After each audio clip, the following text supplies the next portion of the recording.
I got home earlier than usual. No traffic, no delays, just the sound of my shoes on the driveway heading toward what I believed was still my house. But the moment I opened the door, something hit me. The sharp, heavy smell of fresh paint. It didn't belong there. Upstairs in my master bedroom, rollers dragged across the walls like they were erasing my life. My brother's wife smiled at me like she had every right to be there.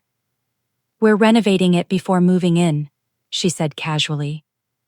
My brother gave a nod. My parents laughed. And right then, I felt the floor of my world split open. That house wasn't just bricks and plaster. It was the last gift from my grandparents, a place tied to my name by a title deed. No co-signers, no conditions. It was supposed to be my safe place, my sanctuary.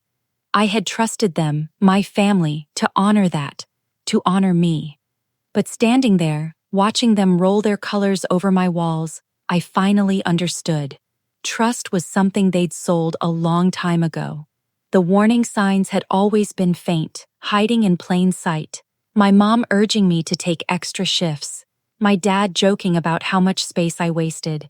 My brother showing up uninvited, scanning the rooms like he was planning. And now, the truth stood bold and dripping in paint. They never saw me as the owner, just a placeholder. They wanted me out, but I wasn't leaving.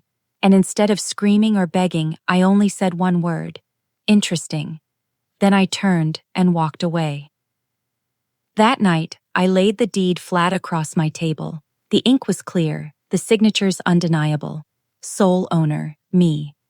If they wanted to play dirty, I wondered, how much dirt could I bury them in? The answer came in steps. Step 1, the police.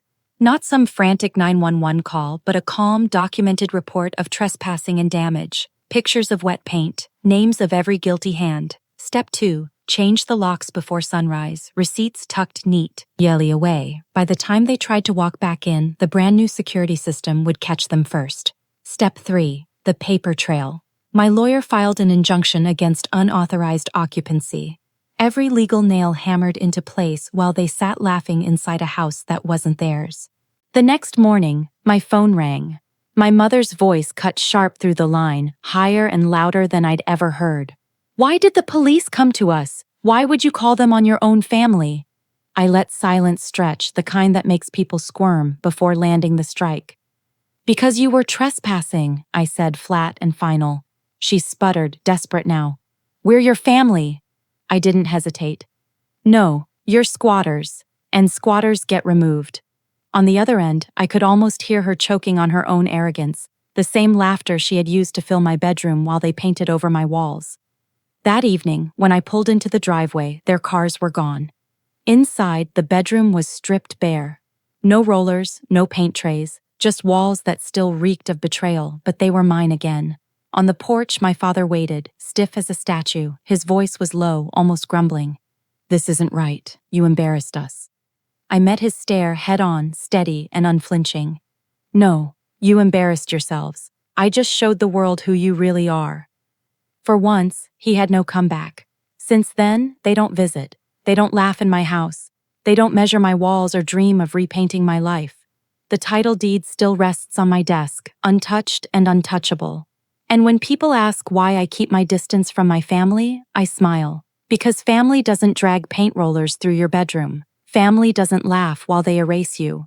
Family doesn't regret underestimating you only after the police show up at their door. They thought I was weak, easy to push aside. Now they know better. I don't shout, I don't beg, I document, I expose, and in the end, I win.